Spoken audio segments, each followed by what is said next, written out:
Assalamualaikum warahmatullahi wabarakatuh. Halo semuanya, nama saya Monika Dwi Pratiwi, NIM 191221007. Di sini saya akan membahas tentang kesulitan belajar siswa.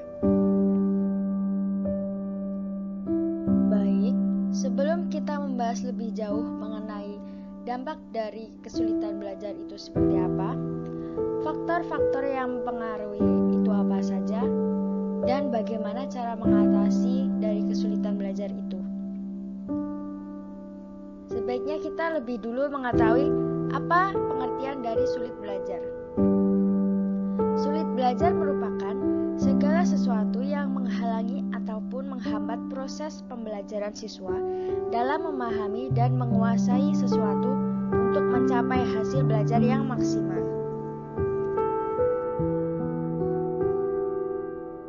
Lalu, apa saja sih ciri-ciri siswa yang mengalami kesulitan belajar itu?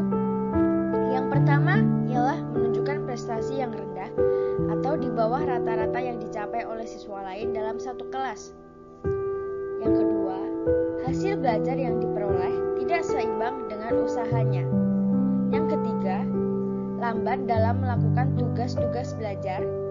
Yang keempat, menunjukkan sikap yang kurang wajar selama pelajaran. Yang kelima, menunjukkan perilaku yang menyimpang seperti bolos dan juga tidak mengerjakan tugas-tugas sekolah.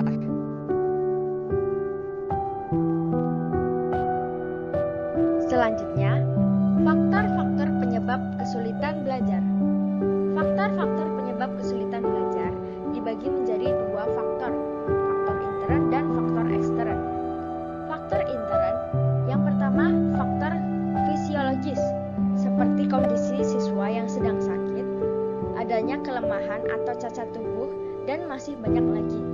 Yang kedua, faktor psikologis, intelijensi, di mana manusia lebih menonjolkan kemampuan otak daripada peran organ-organ tubuh lainnya, lantaran otak merupakan pengontrol hampir seluruh aktivitas manusia. Yang kedua, bakat.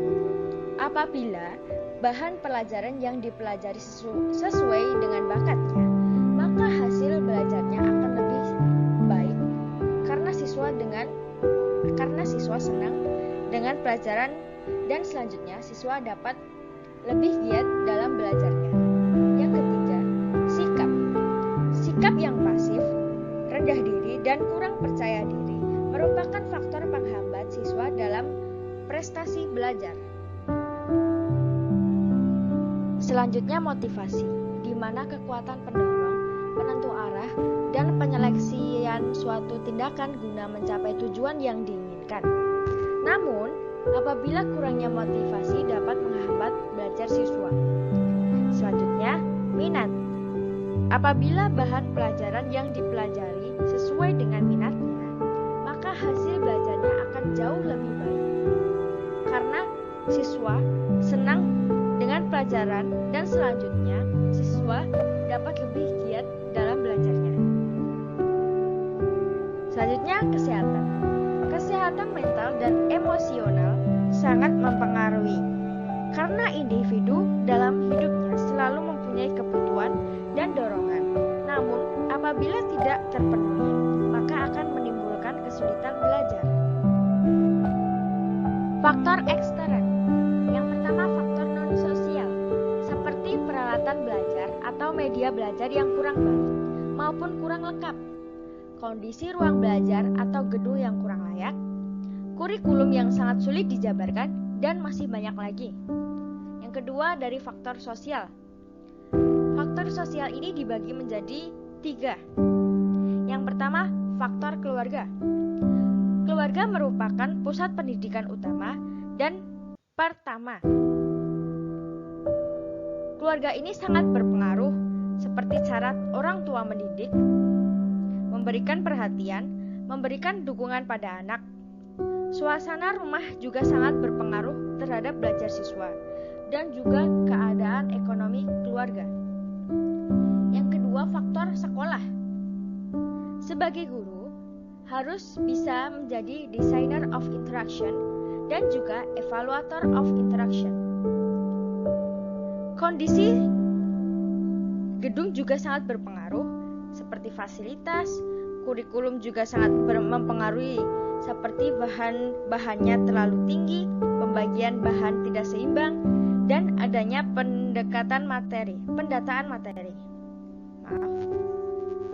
Yang ketiga, faktor lingkungan masyarakat, seperti teman bergaul, lingkungan tetangga, dan juga aktivitas masyarakat yang ada dalam lingkungan. Dari beberapa faktor yang sudah dibahas, lalu bagaimana sih cara mengatasi kesulitan belajar itu? Cara mengatasi kesulitan belajar yang pertama, memberikan bimbingan belajar dan motivasi belajar agar siswa rajin belajar di sekolah maupun juga di rumah. Yang kedua, memberikan bimbingan langsung ketika ada siswa yang kurang lancar membaca ataupun menulis. Yang ketiga, melakukan pendekatan secara persuasif dengan wali murid dalam mengatasi kesulitan belajar.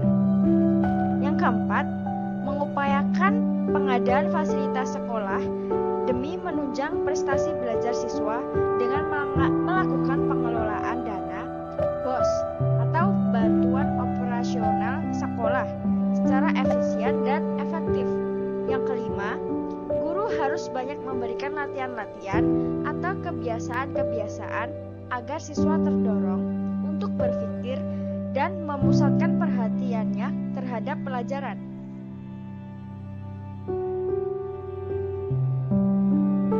6. Guru secara proaktif mengarahkan, membina siswanya, serta mengelola kelas dengan baik agar siswa selalu merasa betah di kelas untuk belajar. 7. Guru harus menyediakan buku paket yang dibutuhkan oleh siswa dari perpustakaan sekolah demi menunjang lancarnya kegiatan belajar mengajar. Yang kedelapan, guru harus mempergunakan banyak metode pada saat mengajar agar siswa tidak cepat bosan dalam belajar. 9. Guru harus memperlihatkan sikap rasa kasih sayang pada seluruh siswanya serta memberikan solusi jika ada siswa yang mengalami kesulitan, terutama dalam hal penerimaan materi pelajaran yang diajarkan. 10. Menggunakan alat peraga atau media pembelajaran demi menunjang lancarnya kegiatan belajar mengajar. Terima kasih sudah